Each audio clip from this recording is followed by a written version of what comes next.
आपल्या पलूसमध्ये कीर्ती sales and mobile gallery घेऊन आलेत ऑफर्सचा धमाका. कोणत्याही कंपनीचा मोबाईल खरेदी करा आणि मिळवा आकर्षक गिफ्ट. शिवाय सर्व कंपन्यांचा फायनान्स व कॅशबॅक ऑफर. सर्व नामांकित कंपन्यांचे मोबाईल व ॲक्सेसरीज मिळवण्याचे एकमेव ठिकाण Kirti sales and mobile gallery, Meenakshi Chitramandir समोर, कराड तासगाव रोड, पलूस. प्रोप्रायटर कुलभूषण शीतल सावळवाडे.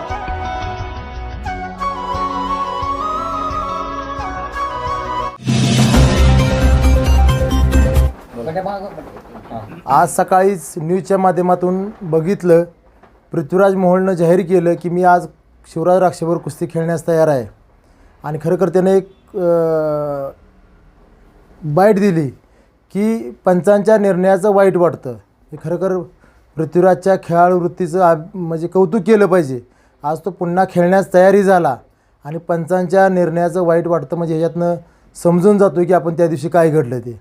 म्हणून मी आज जाहीर करतो, पृथ्वीराज मोहोळ आणि शिवराज राक्षे ह्या दोघांची कुस्ती परत सांगली शहरामध्ये लावून दोघांनाही 25-25 लाख रुपयाचा बक्षीस देऊन त्यांचा योग्य ते सन्मान करून ही कुस्ती परत सांगली शहरामध्ये लावून संपूर्ण महाराष्ट्रामध्ये जो एक वाद तयार झालेला आहे की अन्याय झाला किंवा नाही झाला किंवा पंचांची चुकी काय चुकी, ह्या सर्व गोष्टीचा पडदा सांगली शहरामध्ये पाडून संपूर्ण जनतेच्या मनामधला जो संभ्रमावस्था आहे ती आपण दूर करण्याचा प्रयत्न करत आहोत. आणि लवकरात लवकर या दोघांच्या वेळेनुसार सांगली शहरामध्ये ही कुस्तीचं आयोजन करून संपूर्ण महाराष्ट्रातल्या कुस्ती शौकीनांचा जी संभ्रमावस्था तयार झालेली आहे ती दूर करण्याचा प्रयत्न करू.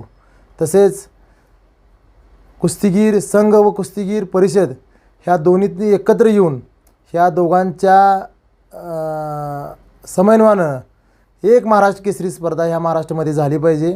कारण महाराष्ट्र केसरी ही एक मोठं पद ह्या महाराष्ट्रातल्या कुस्ती क्षेत्राला आहे आणि त्या 2-2 महाराष्ट्र केसरी होऊन ह्या महाराष्ट्र केसरीचं तुम्ही नाव कमी करताय असं मला वाटतं आहे. म्हणून लवकरात लवकर मुख्यमंत्री, दोन्ही उपमुख्यमंत्री आदरणीय पवारसाहेब, उद्धव ठाकरे साहेब यांना भेटून ह्या दोन्ही संघ परिषद आणि संघ एकत्र येऊन एक महाराष्ट्र केसरी ह्या महाराष्ट्रामध्ये व्हावी. तसेच शिवराज राक्षे व महेंद्र गायकवाड यांचं 3 वर्षासाठी झालेलं निलंबन हे पाठीमागं घ्यावं, यासाठी ह्या सर्व प्रमुख नेत्यांना लवकरात लवकर भेटणार आहोत. महाराष्ट्र केसरीची पण तुमची मागणी कुठली? हां, यापूर्वीही मी सांगलीमध्ये महाराष्ट्र केसरी स्पर्धेचं आयोजन मिळावं म्हणून 2 वर्षापूर्वी मी मागणी केलेली होती, प्रेस घेतलेली होती की महाराष्ट्र केसरी विजेत्याला 1 कोटी रुपयाचं बक्षीस देऊन त्याचा सन्मान ह्या सांगली जिल्ह्यामध्ये केला जाईल. त्याच्या पाठीमागचं कारण एवढंच होतं की एक महाराष्ट्र केसरी होत असताना 50 ते 60 लाख रुपये खर्च करून 15-20 वर्ष त्याची मेहनत करून तो त्या पदापर्यंत पोचलेला असतो. अशा एका स्पर्धेत जवळजवळ 100 चांगले कुस्तीपटू तिथे खेळलेले असतात आणि त्यातनं एक महाराष्ट्र केसरी होतो. त्याला योग्य तो सन्मान झाला पाहिजे.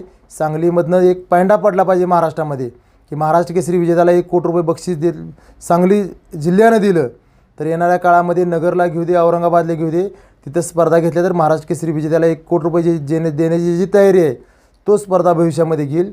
म्हणून सांगली शहरामध्ये किंवा सांगली जिल्ह्यामध्ये मी महाराष्ट्र केसरी स्पर्धा आयोजन करण्याची मागणी मागं केलेली आहे, आजही करतो.